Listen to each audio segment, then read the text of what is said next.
Oi, pessoal! Bem-vindos à minha biblioteca.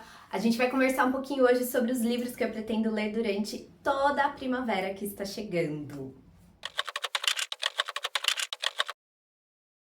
Eu não sei se eu já falei aqui pra vocês, mas o meu humor é muito influenciado pelo clima, gente. E isso impacta completamente nas minhas leituras. Então eu tenho livros e gêneros que eu gosto mais de ler no verão, no outono, na primavera, no inverno. E eu vou trazer um pouquinho mais disso pra vocês, da minha rotina de leitura e como que eu vou mudando os gêneros que eu gosto de ler ao longo do ano. A primavera tá chegando, começa agora no finalzinho de setembro, e aqui no Brasil a primavera ela tem uma característica, pelo menos no estado de São Paulo, um pouco ainda fria e bastante úmida, chove bastante. Meu aniversário em outubro tá sempre chovendo e são dias mais nublados, os dias começam a ficar um pouco mais longos, mas ainda estão bem escuros e nublados e bem com vontade de você se aconchegar assim numa tarde chuvosa, lendo um bom clássico. E clássico, sim, é um dos livros que eu gosto de ler na primavera. Eu começo a procurar leituras um pouquinho mais animadoras, então alguns clássicos mais voltados para o romance, como uma literatura inglesa, por exemplo. Eu gosto também de livros mais um pouco de suspense, mistério, principalmente porque outubro, além do meu aniversário, é o mês do Dia das Bruxas e eu gosto muito dessa vibe de Halloween. Então eu pego livros de suspense com um pouquinho de terror para ler no mês de outubro. E eu vou mostrar para vocês quais são as próximas leituras programadas e falar um pouquinho dos livros aqui.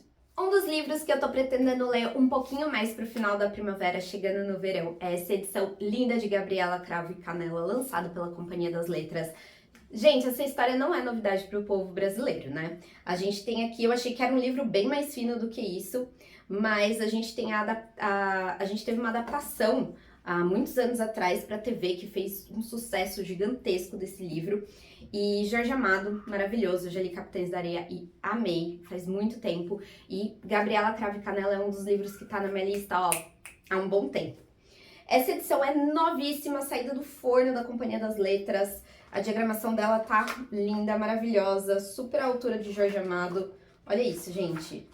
Olhem isso, que coisa maravilhosa, letra super confortável. Apesar de ser um livro muito maior do que eu tava imaginando, eu acho que o Jorge Amado não tem uma escrita difícil e não vai ser um livro difícil de ler. Tô pretendendo ler em novembro esse livro. Ainda agora, no finalzinho do mês de setembro, eu pretendo fazer a leitura de Otelo, do Shakespeare, nessa edição maravilhosa, impecável do Dark Side, gente, sem palavras. Eu comecei a ler Shakespeare ano passado, eu li algumas adaptações em prosa e depois eu li a obra original, arrisquei a ler algumas obras em inglês também. Foi uma experiência bem bacana.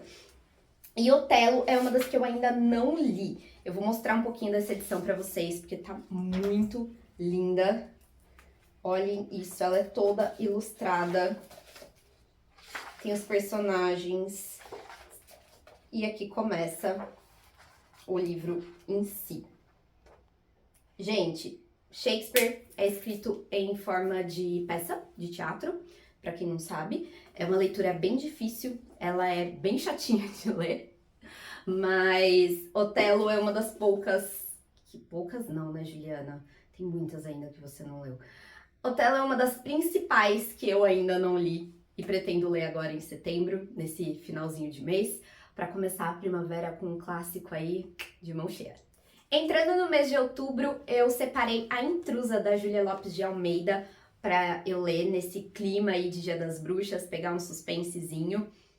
E esse livro vai contar a história de uma governanta que vai cuidar de uma menininha, porém tem uma cláusula no seu contrato que é, ela não vai conhecer, ela nunca vai ver quem contratou ela. E isso, gente, vai gerando aí um suspense, um mistério na história super interessante. Eu já li um conto da Júlia Lopes de Almeida, ela escreve suspense super bem e eu tô muito animada para fazer a leitura desse livro. Ela é uma autora nacional, clássica, Academia Brasileira de Letras, maravilhosa. Eu tenho certeza que eu vou gostar muito e eu vou contando pra vocês lá no Instagram sobre isso. Pra quem ainda não me segue, segue aqui. No meu Instagram eu coloco um pouquinho das minhas leituras do dia a dia e essa daqui com certeza vai aparecer bastante por lá. O próximo livro para o mês de outubro, em homenagem ao Dia das Bruxas, é Noite Sem Fim, da Agatha Christie. Esse livro, ele vai trazer a história de um casal que se apaixona e vai morar em um local que é meio assombrado. Eles já são avisados antes de se mudarem para esse local, mas eles ignoram isso porque é onde eles se conheceram, é onde eles se apaixonaram, é onde eles querem viver. Mas coisas estranhas começam a acontecer. Eu já ouvi falar que esse é um dos livros com um pouco mais de toque sobrenatural da Agatha Christie, e eu tô muito animada porque geralmente os livros dela são bem pé no chão, e eu acho que pro mês de outubro esse livro e Noite das Bruxas, que eu li ano passado, são perfeitos pro Halloween. E eu tô muito animada, ele tá na minha lista, ó. Faz 1 ano e meio que eu comprei essa edição da HarperCollins, essa nova coleção deles do arco-íris, sabe? Que fica lindo na estante. Eu tô fazendo a coleção e... Ai, gente, tô muito animada. Eu adoro histórias com casa mal assombrada, locais mal assombrados. É o meu tipo favorito de terror. Não que eu seja muito fã de terror, mas esse gênero de locais mal assombrados me agrada bastante. Outro livro para o mês de outubro, sim, tô bem ambiciosa para esse mês, é O Prisioneiro do Céu, do Carlos Ruiz Zafón. Esse livro é um livro de realismo fantástico, que se passa em Barcelona. Eu já li O Jogo do Anjo e A Sombra do Vento, eu adorei. E nesse livro a gente vai acompanhar o Fermín, que é um personagem que já apareceu nos outros livros, e começa quando em uma noite fria uma pessoa entra na livraria Sempere Filhos, que é a livraria principal, onde giram os personagens principais dessa coleção, e ele compra uma edição raríssima do Conde de Monte Cristo, e ele deixa uma dedicatória bem estranha para o Fermín aqui, falando que ele voltou dos mortos. E eu tô bem animada para ler. Esse é o penúltimo livro, se eu não me engano, dessa série do Zafón. Gente, a escrita do Zafón é maravilhosa. Para quem não leu ainda, olha, eu indico O Jogo do Anjo, foi um dos melhores livros que eu já li na minha vida.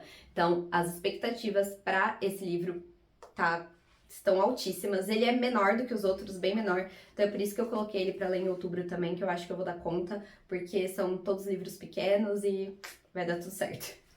E por último, também no mês de novembro, eu pretendo ler O Detetive Parker Pyne, da Agatha Christie. Eu comecei um projeto de leitura de Agatha Christie lá atrás no canal, acho que foi em 2021, talvez, e ainda não terminei, gente, vocês sabem, a autora tem mais de 60 livros publicados, e eu tô lendo primeiro todos que eu comprei, e ainda não finalizei. E esse daqui é daquela coleção da HarperCollins, sabe, que tem, acho que, 9 boxes de 3 livros cada. E o Detetive Parker Pyne é uma coletânea de contos desse detetive aí inusitado, meio faz tudo, palpa toda a obra da Agatha Christie. Ele resolve investigações pessoais, assassinatos, e ele tem uma personalidade bem humana. A Agatha Christie quis construir, acho que um detetive bem diferente do Poirot para trazer aqui. E eu não leio muito coletânea de contos, vocês sabem, da Agatha Christie. Eu li só O Misterioso Sr. Queen, geralmente eu pulo os contos, mas como eu tenho o Detetive Parker Pyne aqui na minha estante, eu vou pegar para ler também no mês de novembro. E é isso, pessoal, essas são as minhas próximas leituras que eu pretendo fazer aqui ao longo dessa primavera que começa no final de setembro e vai até final de dezembro. Depois a gente começa com os livros natalinos, vou trazer um pouco disso para vocês também daqui a uns meses. Mas me contem aqui nos comentários se vocês também são influenciados pelo clima, pela temperatura, pelo sol, pela chuva, e se suas leituras também mudam ao longo do ano, se os gêneros que vocês gostam também mudam com o clima. E a gente se vê no próximo vídeo. Um beijo e até mais!